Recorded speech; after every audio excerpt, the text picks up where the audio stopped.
সেক্ষেত্রে স্বাস্থ্য পরিপূর্ণভাবে স্বাস্থ্যবিধি মেনে চলতে হবে এবং সর্বোচ্চ সতর্কতার পরিচয় আমাদেরকে দিতে হবে, যাতে করে কুরবানিকে কেন্দ্র করে এই রোগের এই মহামারী যাতে আরও বেশি করে আমাদের মাঝে ছড়িয়ে পড়ার কোনো সুযোগ না পায়। আশা করি কুরবানির টাকা দিয়ে দিলে কুরবানি আদায় হবে কিনা এই ব্যাপারটিও আপনারা বুঝতে পেরেছেন।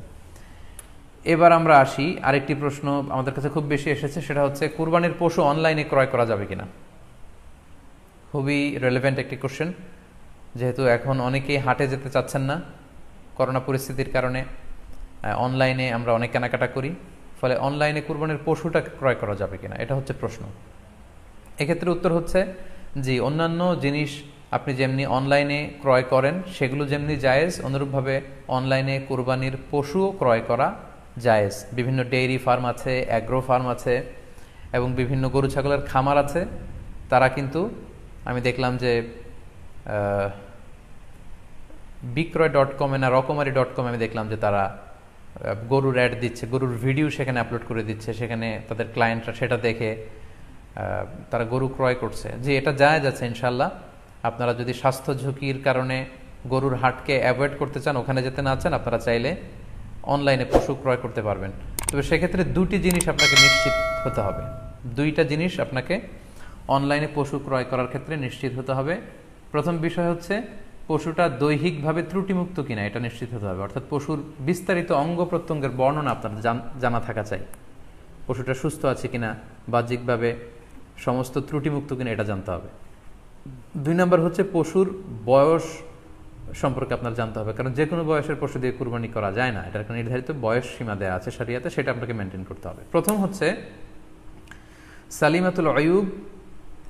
সালিমাতুন মিনাল উয়ুবিজ যাহিরা, বাহ্যিক ত্রুটিমুক্ত হওয়া। যে কোনো পশু দিয়ে কিন্তু, অসুস্থ পশু দিয়ে কুরবানি করলে কিন্তু কুরবানি হবে না। এক্ষেত্রে আমরা সুনানে নাসাইর একটি হাদিস উল্লেখ করব। হাদিসটি সহিহ, বারা ইবনে আযিব রাদিয়াল্লাহু তাআলা আনহু বর্ণনা করেছেন।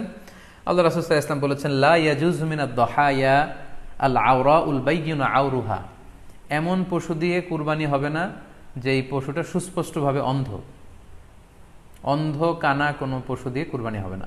ওয়াল আরজাউল বাইয়িনু আরাজুহা, খোড়া, কুরবানি যেখানে করা হবে ওই জায়গা পর্যন্ত হেঁটে যেতে পারছে না, মাঠ থেকে বাড়িতে আনা যাচ্ছে না, এরকম খোড়া প্রাণী দিয়ে কুরবানি করা যাবে না। ওয়াল মারিদাতুল বাইয়িনু মারাদুহা, খুব বেশি অসুস্থ, খুবই দুর্বল অসুস্থ প্রাণী দিয়ে কুরবানি করা যাবে না। ওয়াল আজফা উল্লাতি লা তুনকি, এবং এমন বয়স্ক বৃদ্ধ প্রাণী যে অতি বয়সের ভারে এটা নুজ্জ হয়ে গিয়েছে এবং এর হাড্ডির ভেতরে যে মজ্জা শুকিয়ে গিয়েছে, এরকম প্রাণী দিয়েও কিন্তু কুরবানি করা যাবে না। তাহলে সুনানে নাসাইয়ের এই সহিহ হাদিসটির মধ্য দিয়ে আমরা বুঝতে পারলাম যে অন্ধ প্রাণী দিয়ে কুরবানি করা যায় না, খোড়া প্রাণী দিয়ে করা যায় না, খুবই দুর্বল প্রাণী দিয়ে এবং খুব বয়স হয়েছে এরকম প্রাণী দিয়ে কিন্তু কুরবানি করা যাবে না। তারপর আমরা সুনানে তিরমিজির আরেকটি হাদিস এখানে উল্লেখ করব। এই হাদিসটিও হাসান পর্যায়ের হাদিস। বর্ণনাকারী হচ্ছেন আলী রাদিয়াল্লাহু তাআলা আনহু। তিনি বলেন, নাহা রাসূলুল্লাহ সাল্লাল্লাহু আলাইহি সাল্লাম আইয়ুদহা বিআ'যাবিল করনি ওয়াল উযুন, অর্থাৎ আল্লাহ রাসূল সাল্লাল্লাহু আলাইহি ওয়াসাল্লাম শিং ভাঙা এবং কান কাটা এরকম প্রাণী দিয়ে কুরবানি করতে নিষেধ করেছেন। অর্থাৎ ব্রোকেন হর্নস অ্যান্ড ইয়ার্স, কোনো পশুর যদি শিং দুটো ভাঙা থাকে অথবা কান কাটা থাকে, এরকম প্রাণী দিয়ে কুরবানি করলে কুরবানি আদায় হবে না। পশুর কানের ব্যাপারে আরও সুস্পষ্ট হাদিস এসেছে সুনানে তিরমিজিতে, এটিও হাসান পর্যায়ের হাদিস। বর্ণনাকারী সাইয়েদনা আলী রাদিয়াল্লাহু তাআলা আনহু, তিনি বলেন যে নাহা রাসূলুল্লাহ সাল্লাল্লাহু আলাইহি ওয়াসাল্লাম আইয়ুদহা বিমুকাবালাহ আও মুদাবারাহ আও শারকা আও খারকা আও জাদআ, অর্থাৎ আল্লাহ রাসূল সাল্লাল্লাহু আলাইহি ওয়াসাল্লাম মুকাবালা মানে এমন প্রাণী যে প্রাণীর কানের সামনের অংশ কাটা, এরকম প্রাণী দিয়ে কুরবানি করা যাবে না। আও মুদাবারা, এমন প্রাণী যে প্রাণীর কানের পেছনের অংশ কাটা, সেটা দিয়ে কুরবানি করা যাবে না। আও শারকা, অথবা কানের মাঝখানে কাটা, দুই দিক ঝুলে আছে, করা যাবে না। আও খারকা, অথবা কানের ভেতরে ছিদ্র, পশুর কানে যদি ছিদ্র থাকে, কেটে যে ছিদ্র হয়ে গিয়েছে, ড্রিলড হয়ে গিয়েছে, সেই প্রাণী দিয়ে কুরবানি করা যাবে না। আও জাদা, অথবা নাক কাটা, এরকম প্রাণী দিয়ে কুরবানি করা যাবে না। তাহলে আল্লাহ রাসূল সাল্লাল্লাহু আলাইহি ওয়াসাল্লামের ভাষ্যমতে এই প্রাণীগুলো দিয়ে কুরবানি করা যাবে না। ফলে আপনি অনলাইনে যদি পশু ক্রয় করতে চান, আপনার যে পশুটা ক্রয় করবেন এটা বাহ্যিকভাবে সুস্থ আছে কিনা, অঙ্গ প্রত্যঙ্গের বিস্তারিত বর্ণনা ভিডিওতে আপনাকে ক্রস চেক করে এবং বাড়িতে আনার পরে সেটাকে দেখে এই পারচেজটা আপনাকে নিশ্চিত করতে হবে। 2 নাম্বার খেয়াল রাখবার বিষয় হচ্ছে পশুর বয়স। কুরবানির পশুর একটা নির্ধারিত বয়স সীমা আছে। সেক্ষেত্রে উটের জন্য 5 বছর হওয়া লাগবে কমপক্ষে, গরু বা মহিষের ক্ষেত্রে কমপক্ষে 2 বছর হতে হবে, এবং ছাগলের ক্ষেত্রে কমপক্ষে 1 বছর হতে হবে। আবার বলছি, উট 5 বছর, গরু 2 বছর এবং ছাগল 1 বছর। তবে মেষ বা ভেড়া, দুম্বা এগুলো যদি 6 মাসের হয়, দেখতে যদি মোটা সোটা হয়, 1 বছরের মতো মনে হয়, তাহলে সেগুলো দিয়েও কুরবানি করা যাবে। সেক্ষেত্রে পশুর যে দাঁত আছে, নিচের পাটের যে পশুর দাঁত, এই দাঁতগুলোর পাশে 2টা ধারালো দাঁত থাকে, এগুলো উঠেছে কিনা এগুলো দেখে দেখে আপনারা পশুর বয়সকে নির্ণয় করতে পারবেন। তাহলে অনলাইনে ক্রয়ের ক্ষেত্রে আমাদের উত্তর হচ্ছে যে অনলাইনে আপনি পশু ক্রয় করতে পারবেন। সেক্ষেত্রে আপনাকে 2টি বিষয়ে খুব খেয়াল রাখতে হবে। এক হচ্ছে পশুর অঙ্গ প্রত্যঙ্গ ঠিক আছে কিনা, বাহ্যিকভাবে সব ধরনের ত্রুটিমুক্ত কিনা। 2 নম্বর হচ্ছে পশুর বয়স। এই 2টি জিনিস যদি আপনি এনশিওর করেন, আপনি অনলাইনে পশু ক্রয় করে সেটা দিয়ে কুরবানি করলে কুরবানি হয়ে যাবে ইনশাল্লাহ, কোনো সমস্যা নেই। আরও একটি প্রশ্ন আমাদের কাছে খুব বেশি এসেছে, সেটা হচ্ছে কুরবানি কি পুরো পরিবারের পক্ষ থেকে একজন দিতে হবে নাকি সামর্থ্যবান প্রত্যেকের দিতে হবে? আই রিপিট, আমি আবার বলছি, প্রশ্নটি হচ্ছে যে অনেকে এই প্রশ্নটি করেছেন যে পুরো পরিবার থেকে একজন দিলে হয়ে যায় নাকি সামর্থ্যবান প্রত্যেকের দিতে হয়। সম্মানিত দিনী ভাই এবং বোনেরা, এটি একটি মতবিরোধপূর্ণ মাসআলা, অর্থাৎ এই মাসআলার ক্ষেত্রে স্কলারদের মধ্যে মতভেদ পাওয়া যায়। এক্ষেত্রে 2টি মতামত। একদল স্কলার বলেছেন যে এটা পরিবারের পক্ষ থেকে একজন দিলে আদায় হয়ে যাবে।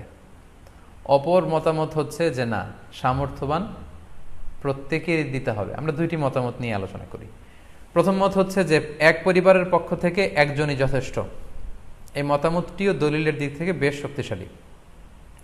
সেক্ষেত্রে আমরা মেহনাফ ইবনে সুলাইম রাদিয়াল্লাহু তাআলা আনহুর বর্ণিত একটি হাদিস সুনানে আবু দাউদে এসেছে। হাদিসটি হাসান পর্যায়ের হাদিস।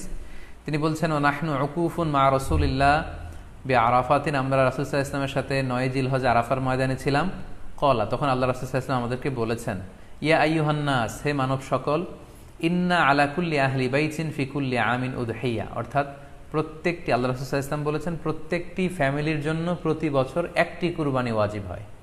আমি আবার বলছি, প্রত্যেক ফ্যামিলির জন্য প্রতি বছর কুরবানি দিতে হয় কয়টি? একটি। তাহলে কুরবানি পরিবারের পক্ষ থেকে একটি দিলেই আদায় হয়ে যাবে। সুনানি তিরমিজির আরো একটি হাদিস আমরা এখানে উল্লেখ করতে পারি। এই হাদিসটিও সহিহ। সাইয়েদনা আতা ইবনে ইয়াসার রাদিয়াল্লাহু তাআলা আনহু, উনি আবু আইয়ুব আল আনসারী রাদিয়াল্লাহু তাআলা আনহুকে জিজ্ঞেস করেছিলেন যে কাইফা কানাতিল উদহিয়া ফি আহদি রাসূলিল্লাহ, হে আল্লাহর নবীর সাহাবী, আল্লাহ রাসূল সাল্লাল্লাহু আলাইহি ওয়াসাল্লামের জামানাতে কুরবানি কেমন হতো, কিভাবে তারা কুরবানি দিতেন? তো আবু আইয়ুব আল আনসারী রাদিয়াল্লাহু তাআলা আনহু উনি বলেছেন, কানা রাজুলু ইউদাহি বিশাতি আনহু ওয়া আন আহলিহি, আল্লাহ রাসূল সাল্লাল্লাহু আলাইহি ওয়াসাল্লামের সময়কালে লোকজন একটি ছাগল কুরবানি দিত তার পক্ষ থেকে এবং তার ফ্যামিলির পক্ষ থেকে।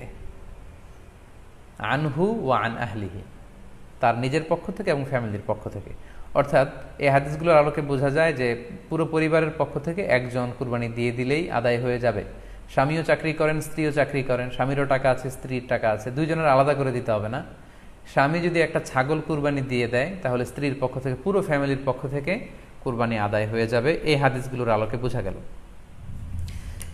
দ্বিতীয় আরেকটি মত আছে, সেই মতটি হচ্ছে প্রত্যেক সামর্থ্যবানের উপর ওয়াজিব। এটি ইমাম আবু হানিফার মত এবং আমাদের বাংলাদেশে এটিরই প্রচলন হয়ে এসেছে। আমরা এই মতামতটিকেই বেশি আমরা শুনে থাকি সব জায়গায়, যে যারাই সামর্থ্যবান প্রত্যেকের আলাদাভাবে দিতে হয়। স্বামী সামর্থ্যবান হলে স্বামীর দিতে হবে, স্ত্রী সামর্থ্যবান হলে স্ত্রীকে দিতে হবে, ছেলেরা হলে ছেলের দিতে হবে। এটা প্রত্যেকের আলাদাভাবে ইন্ডিভিজুয়ালি দিতে হয়।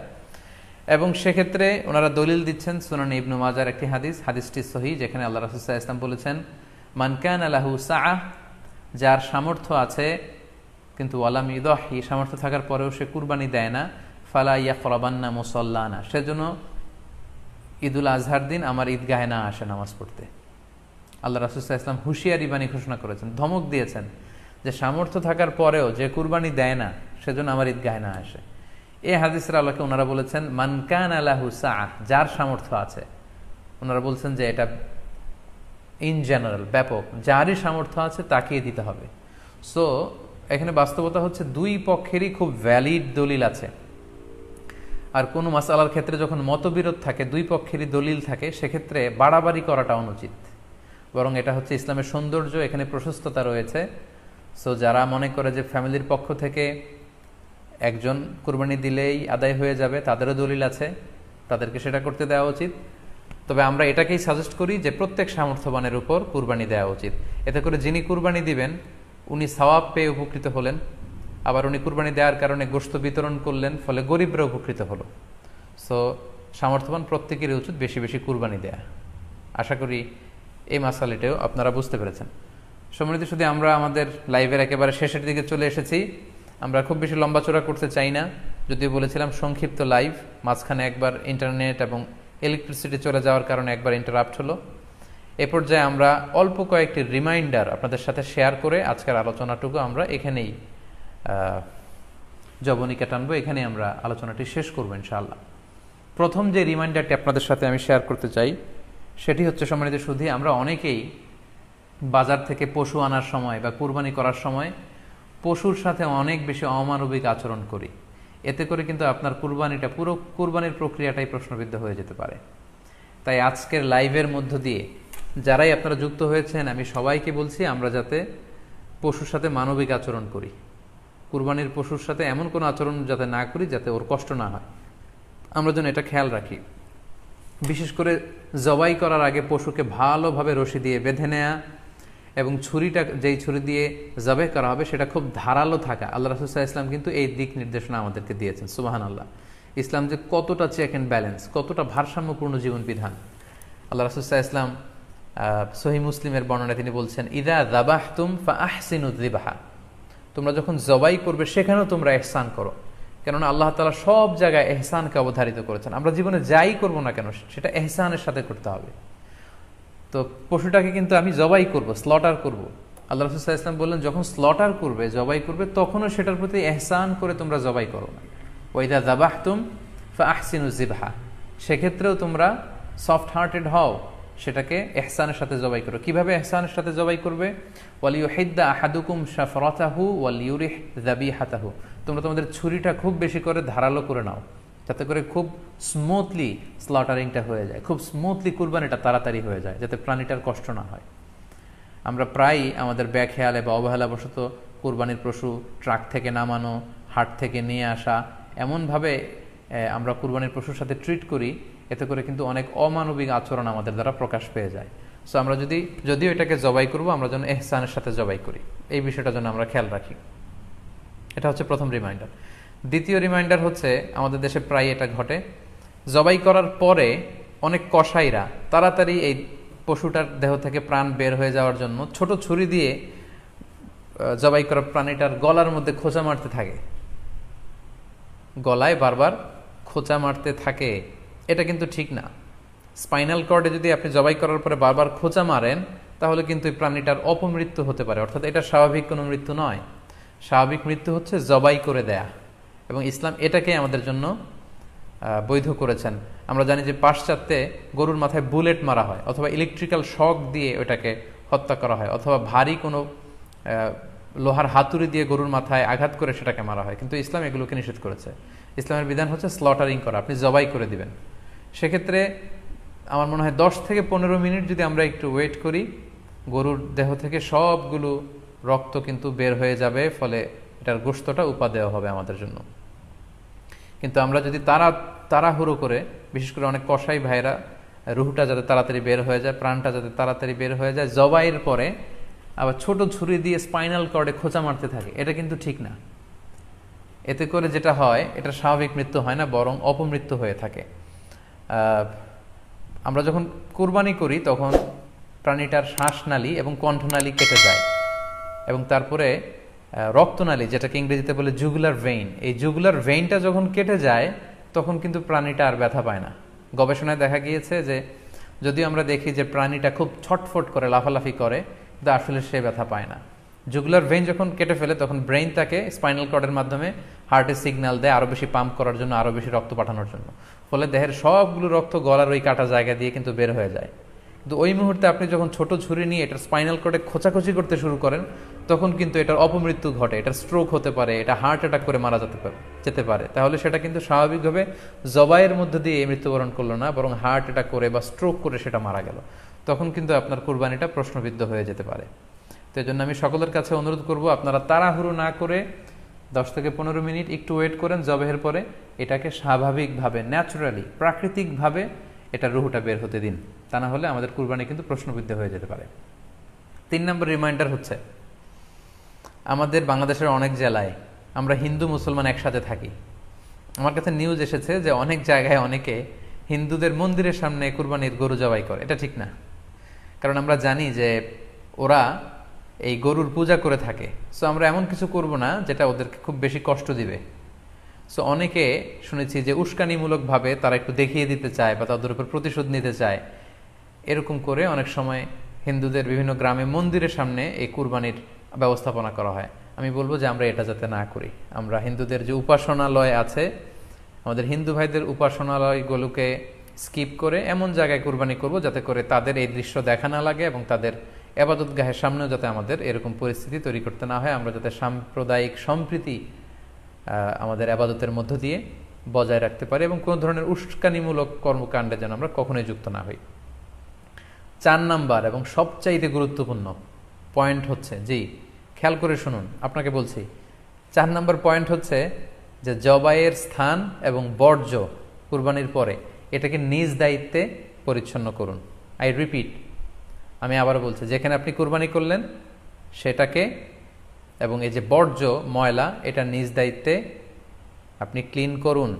সিটি কর্পোরেশনের ভাইয়েরা সরকারি তত্ত্বাবধানে সারা বাংলাদেশের এই সব বর্জ্য আসলে পরিষ্কার করা সম্ভব না। জরিপে এসেছে যে 50 লক্ষ গরু জবাই করা হয় প্রত্যেকটা কুরবানির ঈদে। তো সেক্ষেত্রে আমাদেরকে দায়িত্বশীল হতে হবে। কুল্লুকুম রাঈন ওয়া কুল্লুকুম মাসউলুন আন রাইয়াতিহি। আল্লাহ রাসূল সাল্লাল্লাহু আলাইহি ওয়াসাল্লাম বলেছেন, তোমরা প্রত্যেকে দায়িত্বশীল আর তোমাদের প্রত্যেকের দায়িত্বের ব্যাপারে কিয়ামতের ময়দানে আল্লাহ তাআলা কিন্তু তোমাদেরকে জিজ্ঞেস করবে। তাই আমরা যেন নিজ দায়িত্বে এই কুরবানির করার স্থান এবং বর্জ্য যেন পরিষ্কার করি। ব্লিচিং পাউডার দিয়ে বেশি করে পানি মেরে আমরা যেন পরিষ্কার পরিচ্ছন্ন রাখি, কারণ আত-তুহুরু শাতরুল ঈমান, পরিষ্কার পরিচ্ছন্নতা এটা হচ্ছে ঈমানের অঙ্গ। এই বিষয়টা জানে আমরা খুব গুরুত্বের সাথে নেই এবং নিজ নিজ কুরবানি আমরা যেখানে দিলাম সেই জায়গাটা যেন আমরা পরিষ্কার করি। বিশেষ করে বিভিন্ন সংস্থা যারা অনেক অনেক কুরবানি করবেন, ভলান্টিয়ারলি বিভিন্ন কুরবানি করে কুরবানির গোশত বিতরণ করবেন, আপনারা এরকম ভলান্টিয়ারলি ক্লিনলিনেস ক্যাম্পেইন করতে হবে যাতে কোনো ধরনের রক্ত, ময়লা, বর্জ্য, আবর্জনা না থাকে। এই ব্যাপারটাকে যেন আমরা খেয়াল রাখি। সর্বশেষ হচ্ছে, অনেকে জিজ্ঞেস করেন যে ফ্রিজে রাখা যাবে কিনা। জি, কুরবানির গোশত ফ্রিজে রাখা যাবে। ইবনে আব্বাস রাদিয়াল্লাহু তাআলা আনহুর মত অনুযায়ী 3 ভাগ করা উত্তম, তবে এটা আবশ্যক নয়। আপনি 1 ভাগ নিজে খাবেন, 1 ভাগ আত্মীয় স্বজন প্রতিবেশীদের দিবেন, আরেক ভাগ গরিব দুঃখীদের মাঝে বন্টন করে দিবেন, এটা উত্তম, কিন্তু এটা আবশ্যক নয়। পুরো গোশত যদি আপনার লেগে যায় আপনি ভোগ করতে পারেন, আর যদি আপনার কাছে অতিরিক্ত গোশত থাকে এটা আপনি আত্মীয়দের দান করুন, গরিব আত্মীয়দের আপনি উপহার দিন, গরিব মিসকিনদের, সুবিধা বঞ্চিত মানুষদেরকে আপনি এগুলো দান করুন।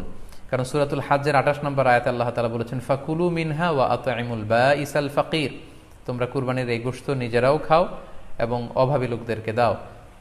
এবং সহিহ বুখারীতে আল্লাহ রাসূল সাল্লাল্লাহু আলাইহি ওয়াসাল্লামের একটি বর্ণনা, আল্লাহ রাসূল সাল্লাল্লাহু আলাইহি ওয়াসাল্লাম বলেছেন, কুলু ওয়া আত'ইমু ওয়াদাখিরু, অর্থাৎ কুরবানির গোশত তোমরা খাও, ওয়া আত'ইমু মানে অন্যদের খাওয়াও, ওয়াদাখিরু এবং তোমরা এটাকে প্রিজার্ভ করে রাখো বা জমা করেও রাখতে পারো। অর্থাৎ আপনি চাইলে ফ্রিজে রাখতে পারবেন, আপনি পরবর্তীতে খেতে চাচ্ছেন আপনি রাখতে পারবেন ইনশাআল্লাহ।